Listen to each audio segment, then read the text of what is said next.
It's been 10 years since FNAF started, and somehow the rabbit hole just keeps getting deeper. Today, we are diving into the massive 2026 FNAF Iceberg, and this is only part 1. Honestly, this might be the biggest breakdown I've ever done. This whole thing started with the legendary Iceberg project I found on Reddit. Huge respect to the original creator, the link is in the description. But let's be real, the original version was way too big to cover in one video. I spent hours going through hundreds of entries, cutting out the fluff and keeping only the stuff that's actually strange, or straight up unsettling. So do yourself a favor, grab something to eat, get comfortable, and stay focused, because we are starting right now. Let's get into it.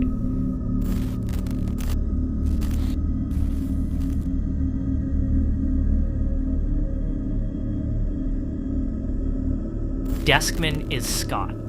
Most fans are convinced that it's not just some random NPC, it's a self-insert of Scott Cawthon himself. He talks about the game development, how his creations are disappointing him, and in the end, he's literally murdered by his own creation, Circus Baby. Many people believe it's Scott's genius and honestly creepy way of announcing sister location. He basically showed us how the next chapter of FNAF kills off his old developer persona. If we think about it, this might be the first time the creator entered his own game just to warn us whatever is coming next, he is not in control anymore. Pretty unsettling, right? Fazbear Help email. 10 years ago, the line between the game and reality was super thin. A perfect example of that is Fazbear Help email. Any fan could send a message to it, and if you were lucky enough, Scott would actually hit you back with a reply.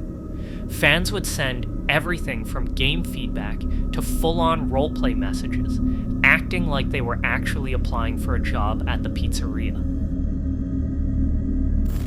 PewDiePie FNAF Not Scary Drama. PewDiePie said that FNAF wasn't scary for him and joked about the game, relying mostly on jump scares rather than deep horror. At that time, fanbase was extremely passionate and defensive, and many fans took his comments personally. 395248. In Hex, this code actually gives you a color that's remarkably close to Springtrap's rotten green. But here's the thing, if you invert those numbers, you get the exact shade of purple used for the purple guy. You can see this number in the first FNAF 3 minigames. 2020-2020 FNAF 4 ending. If you complete this mode, the game gives you 4th star on title screen, nothing really special. Many people consider it the most hardest of the original 20 modes. Left or... Oh my fucking god! Suck my toes. Trust me. It's a fan-made song, one of the most known in the FNAF community. The song is written from the perspective of Circus Baby during the events of Sister Location. For many fans, this song became the unofficial anthem for Baby's betrayal. Has over 60 million views on YouTube alone. Let's move to another level. Watermelon Chica. Scott jokingly said on his Steam post that Phantom Chica is a watermelon. The fanbase refer her as a watermelon due to the fact that her phantom textures mixed with her rounded appearance make her look like a watermelon. Stage 01 victim. This is a theory which talks about the child who went missing at Frenber's diner, Stage 01. According to the theory, William Afton killed him for experiments with Shadow Remnant. As a result, the child's soul became RXQ, Shadow Bonnie, who later held Afton's spirit captive inside Springtrap. Phantom Bonnie. Phantom Bonnie is a popular but non-canon hoax character, believed by some fans to appear in FNAF 3, but he never officially debuted. Theories suggest his absence is due to Springtrap filling the rabbit role, avoiding confusion or resource limitations, while others speculate he's Shadow Bonnie or a corrupted AI with fan creations and hoaxes, often featuring him as a decayed spectral rabbit. Shadow Man in FNAF 2. Apparently, there is a theory about a mysterious Shadow Man in FNAF 2 who can appear on camera 7. There is no evidence or proof for this theory, and it originally started with Fusion Z Gamer. Smite.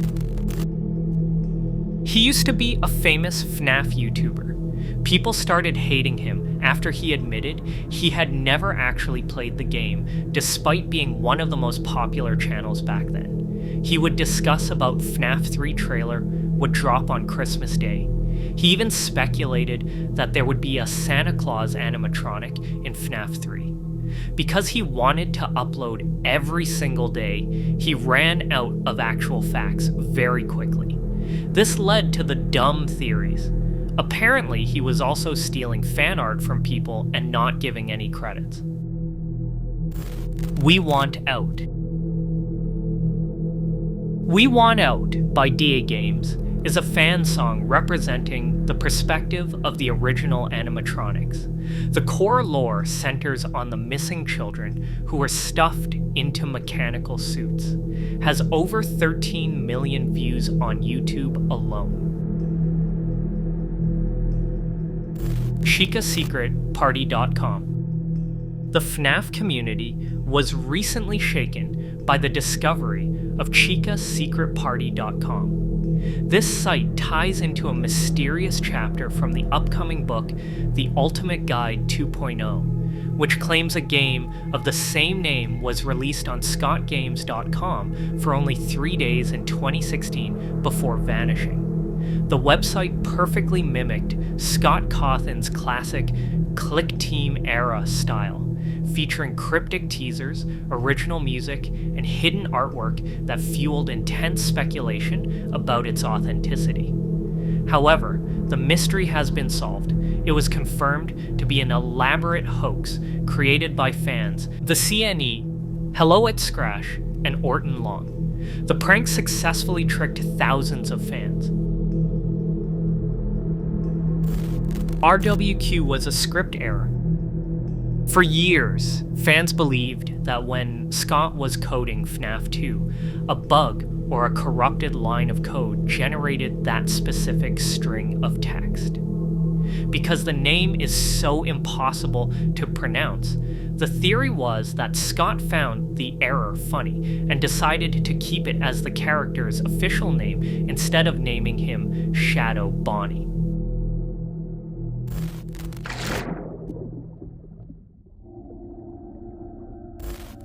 Reddit FNAF AR.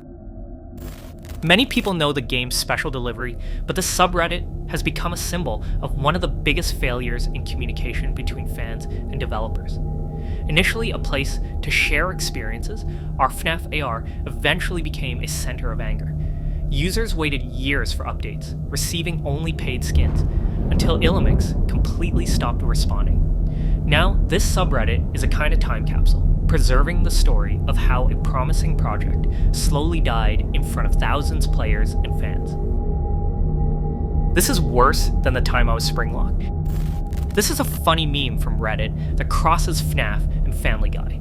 The line, "This is worse than the time I was springlocked," parodies Peter Griffin's typical jokes. This video is a Family Guy parody of William Afton's death. What the hell?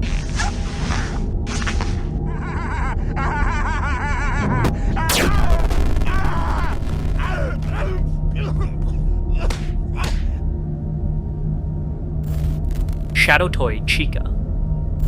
Shadow Toy Chica is a hoax character from FNAF 2, made to resemble Shadow Bonnie and Shadow Freddy. She isn't canon and was originally created through fan art and rumors. The fan is the true killer. A classic community joke theory, it suggests that the Office fan is the true antagonist because it's present in nearly every location and is responsible for draining the player's power in FNAF 1. 6666 FNAF 1 Custom Night. It was rumored that entering either 0666 or 6666 on the custom night screen would enable the kitchen camera. However, this has been proven false, as there are no images files for the kitchen within the game. Beacon Bonnie. Beacon Bonnie is a glitched version of Neon Bonnie that appears in all of Virtual Bonnie's hard mode jump scares in FNAF Help Wanted. His name is a nod to his appearance in the hard mode version of Virtual Funtime Foxy's Dark Rooms level, where getting close to Virtual Bonnie's endoskeleton will result in Beacon Bonnie jump scaring you. MCI 79. To make a long story short, MCI 79 is the theory that the missing children incident occurred in 1979 at Freddy Fazbear's Pizza. While the theory has its problems, there is some evidence to support the theory. For example, one of the FNAF 1 newspapers mentions that the location struggled to stay open for many years after the incident and was set to close by the end of the year. Since that location is already shut down by the events of FNAF 2, the closure must have happened well before 1987. PS4 glitch. The PS4 glitch from FNAF 3 was one of the game's biggest discussions back then. After a viral post on Twitter, fans were convinced they might have discovered the rarest Easter egg in the entire series. People spent hours brightening the static, searching for any clue. But the truth was pretty simple. It was actually just a distorted photo of a real-life dog. Even knowing it's a hoax, that image of the dog is still pretty creepy. Fazbear AR Frights Online. FazbearFrights.online is a fan-made FNAF myth. The site appeared as a supposed secret ARG, claiming a connection to the Fazbear Frights books. It was quickly linked to chickasecretparty.com, which we reviewed in the Iceberg before. Later, both sites were exposed as fan-made hoaxes, with no confirmation from Scott Cawthon. Today, FazbearFrights.online is no longer active.